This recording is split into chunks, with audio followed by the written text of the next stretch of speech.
morning, everybody. So this time there will be two of us. So this is my colleague Thomas Wilke, and my name is Ide. So we'll be moderators for the second panel, which is called Cross-Border Mobility and Cultural Exchange in Baltic Sea Area Manors, Artists, Architects and Estate Owners. So we have the first speaker, this time online, yes. Her name is Ulrike Ide, and maybe I should read a short presentation, who she is.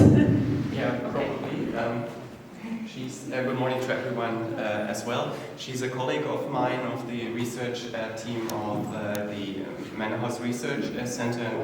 I'm quite proud that it was possible to hear her presentation about women who are the builders and who are extremely mobile and informed, I think. I cannot read the introduction, so I leave it to you. Sorry, I had the wrong glasses.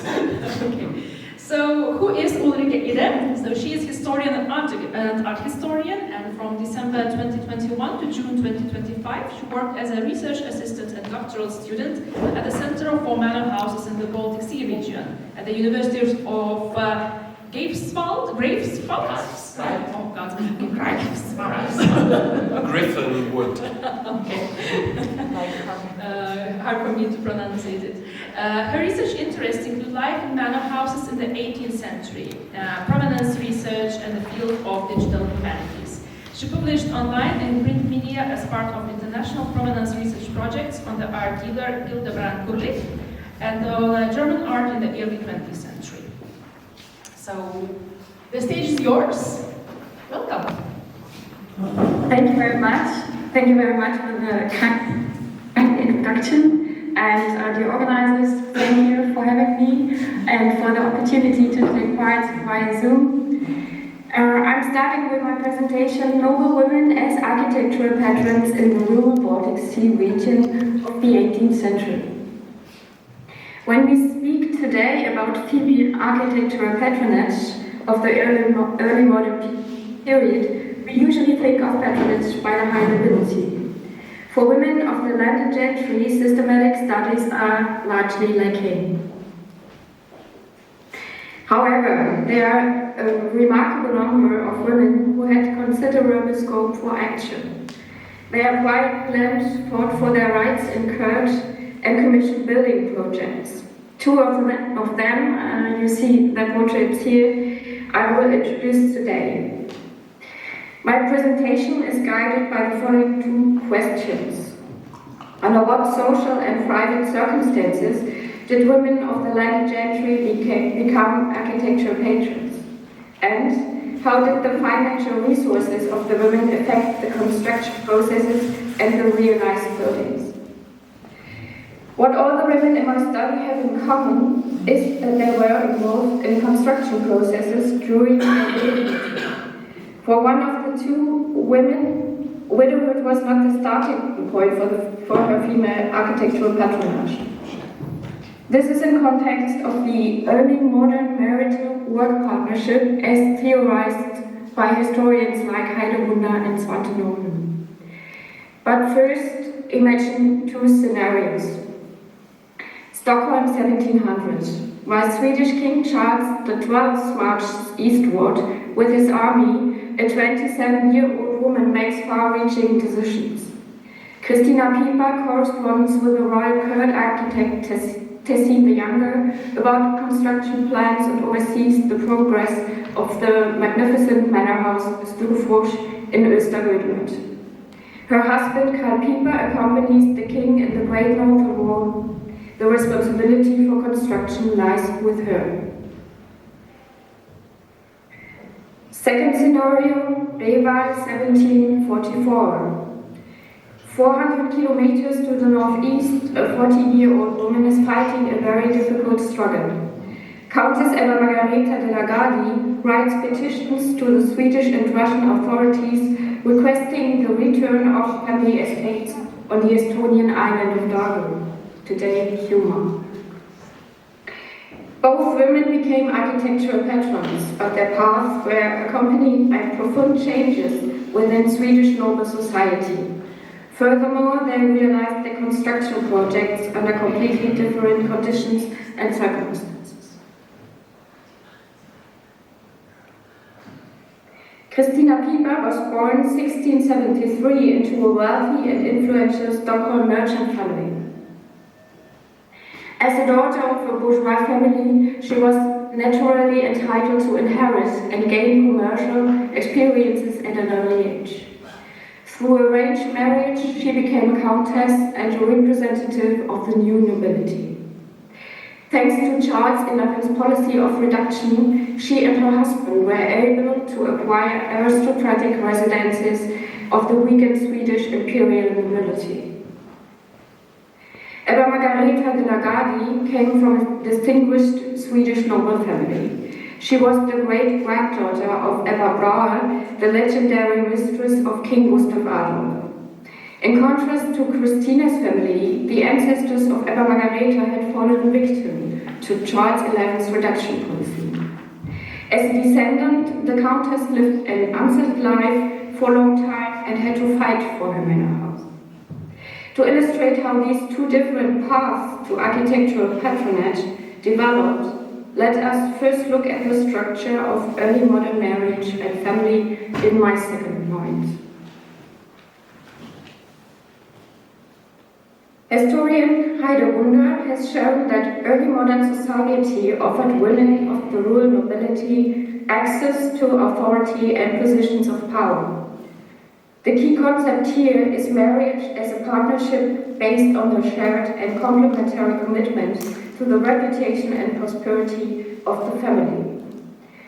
Women exercised power and authority primarily when their husbands were away, for example due to military service. For the Swedish nobility of the 17th century, historian Svante Nordheim has refined this concept as a political couple or political household. While the men as members of the Council of Realm acted in close proximity to the king, their wives managed contacts, were mediators and ambassadors. In their husband's absence, they assumed all political and economic power for estate management, often overseeing construction projects. Throughout the 18th century, as Nordheim also noted, the status of aristocratic women changed. Women became less involved in political affairs and took on less responsibility on the management of their estates. The historian attributed this change in part to longer periods of peace and the necessity for women to transfer administrative control back to their returning husbands. In this context of the marital work partnership, Christina and Karl Piper were an early modern couple par excellence. When Karl Piper went to war in 1700, Christina took over the management of the family and household. She also oversaw several estates and the construction of two important family residences. As a countess and wife of the leading minister close to the king, she received diplomats and petitioners, managed the complex family finances, including substantial bribes.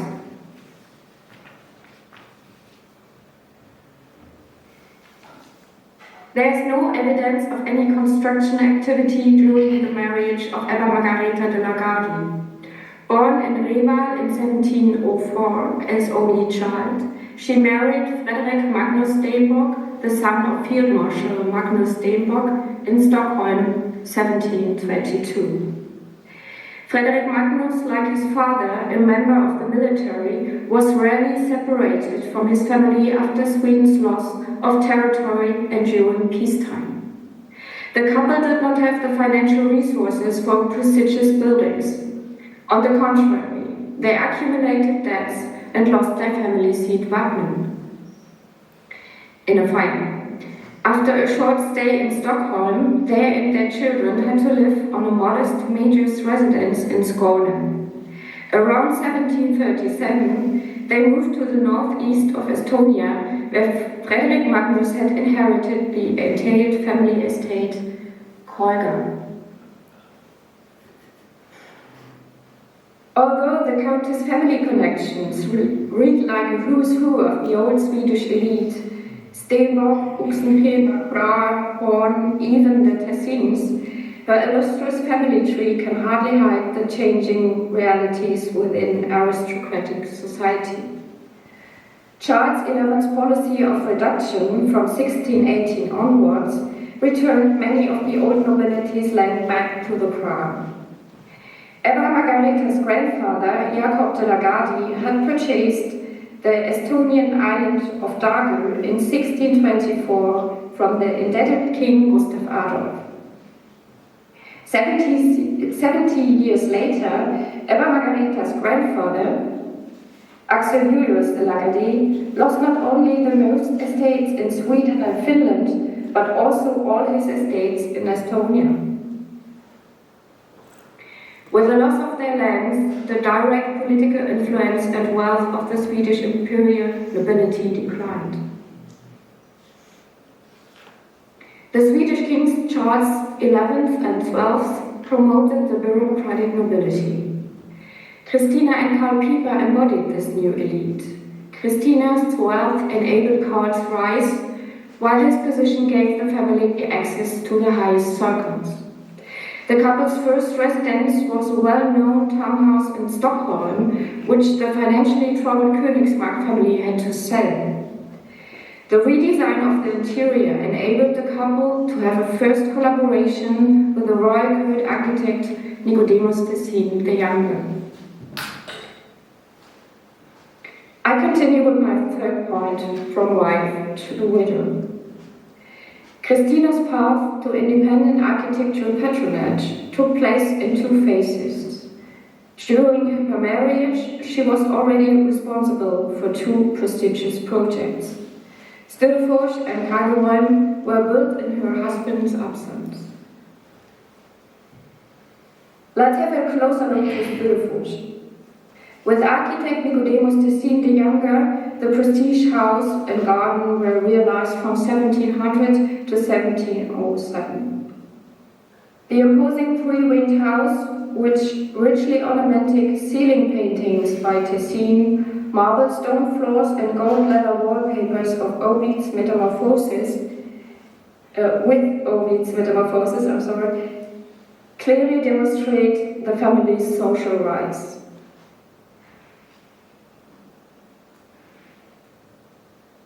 After Karl's death in 1716, Christina lost her immediate proximity to the royal court, but she developed a new entrepreneurial dimension.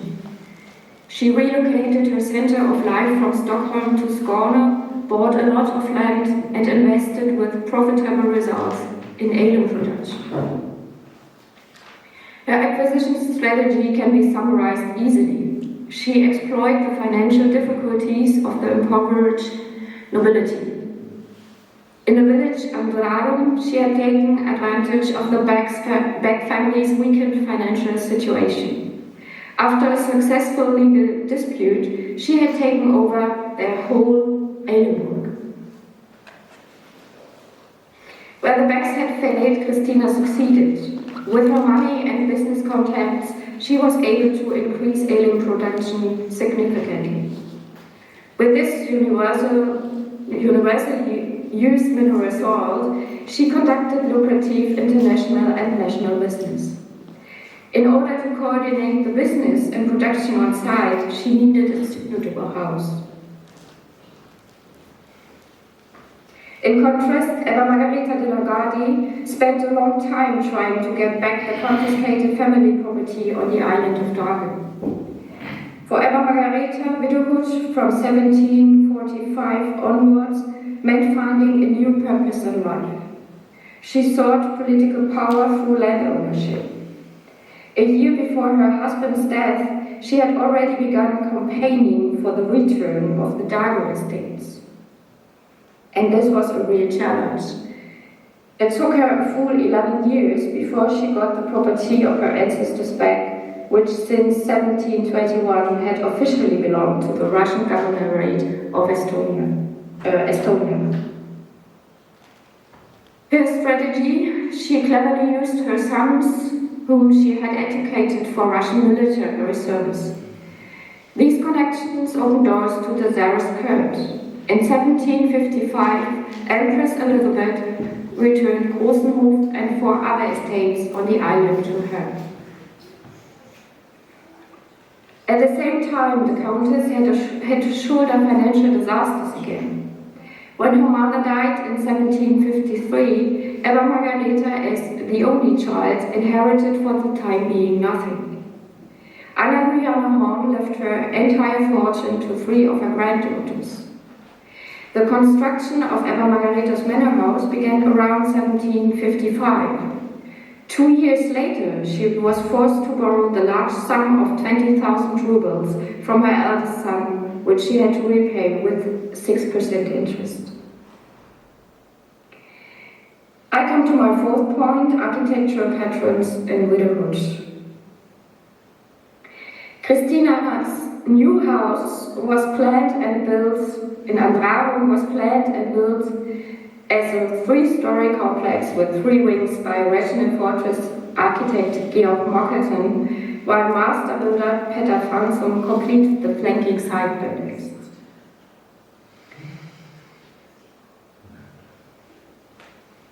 The new house was located 2 kilometers from the Alum production site. Prestigious enough for business contacts, designed to be functional as a company headquarters. There is restrained stucco work, scattered parquet flooring, and a few valuable wallpapers.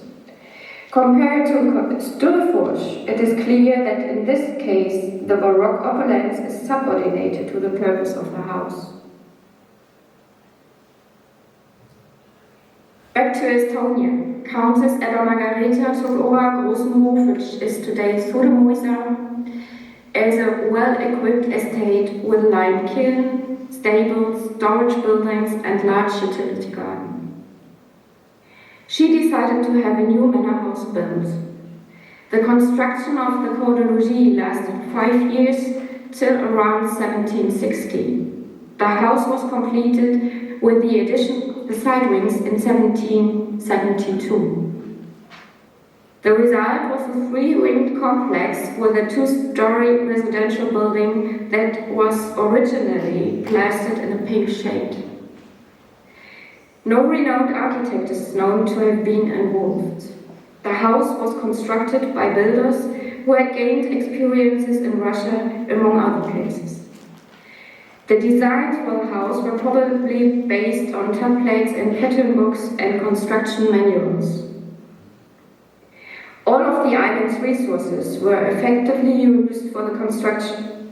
Wood, lime, bricks, local craftsmen and peasants provided the necessary manpower. There are only a few Baroque details in the house that date back to the time of its construction. Fine woodworks such as ornate doors, grey painted floorboards and wall panels. You can also find curved door hinges and minimal remnants of wall paintings. All these remains that bear witness to their original quality to this day. Bitter irony, the estate that the Countess had acquired and built up over 3 decades of her life was sold by her youngest son 20 years after her death. Christina Piper, on the other hand, invested her time and money in a plan to convert 4 of her estates into fideikommisse. To this day, her descendants still own 3 of these estates. I continue with my last point, spoken witnesses of female agency. In the 18th century, just as today, building a house presented legal and financial challenges. Female patrons of architecture and landowners followed the usual requirements and reason for construction activity. Their social status, their origins, and the long-term provision for their families determined their actions. In both cases presented today, however, there are also personal motives for their commitment. Both women strove for political and economic power. Their routes to architectural patronage differed significantly. 30 years lay between the births of Christina Piper and Ebba Margareta de la Gardie. During this period, Swedish noble society experienced profound change. The power of the old nobility was curtailed, the bureaucratic nobility gained influence, and the bourgeoisie established itself confidently within society. Ebba Margareta de la Gardie could no longer rely on the experience of managing estates and construction projects during her husband's absence. Nevertheless, both women are united by their ambitions and their determination to actively shape their lives as widows. Christina Piper became a successful alien producer, landowner, and looked back on a long experience as an architectural patron, while Ebba Margareta achieved the restitution of Dargo estates and, despite financial difficulties, had at the end of her days a prestigious house, including well-functioning estates all over the island. The manor houses Christinehof and Sodemäuser are more than architectural monuments. They are stone autobiographies of women who realized remarkable houses, single-minded and persistent. Each building reflects the specific strategies, means, and life situation of its patron. Magnificent, functional, and resource-oriented. I'm sorry. Thank you very much.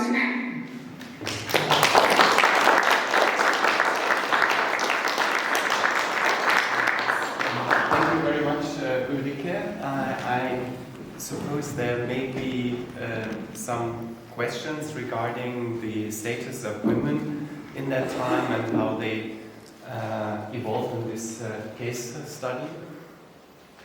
Please. Yeah. Yeah, thank you for the wonderful presentation. It was really, really intriguing. And these cases reminded one other case from England, actually.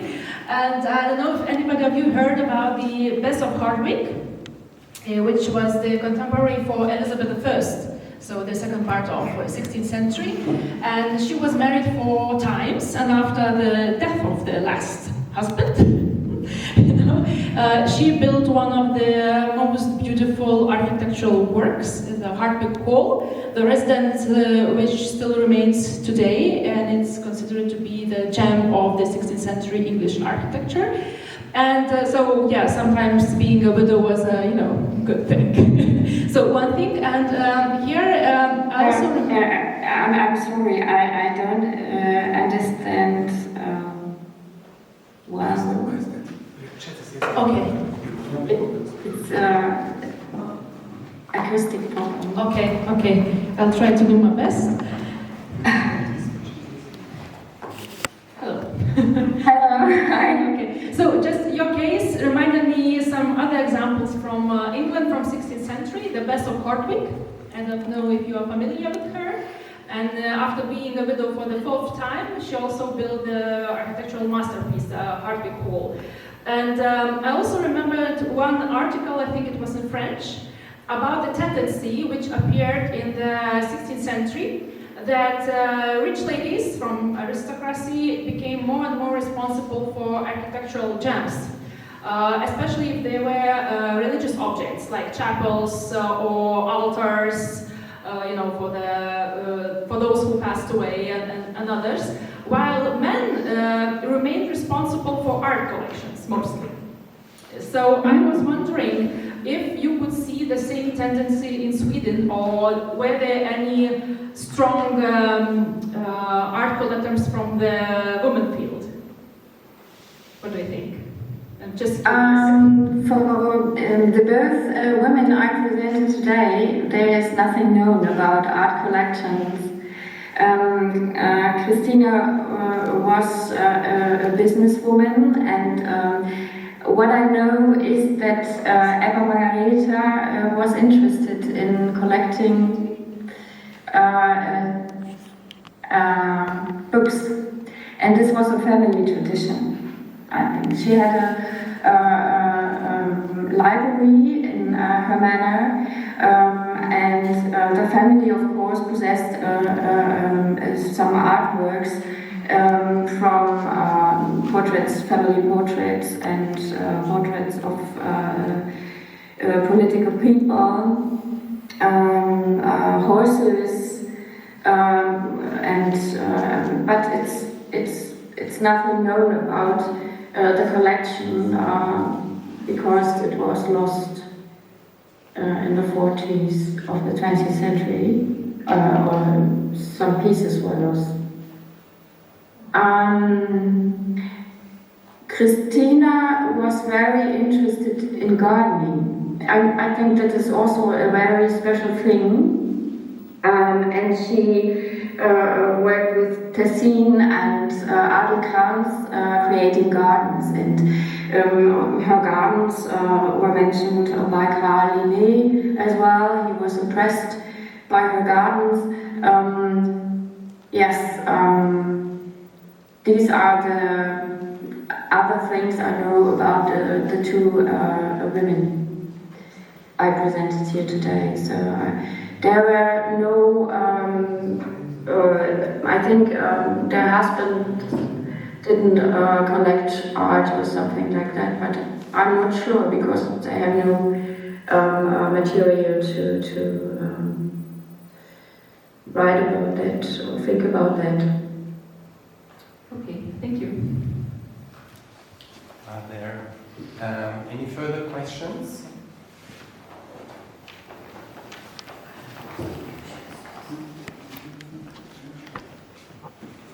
Okay, if there are not, thank you very much again, Ulrike.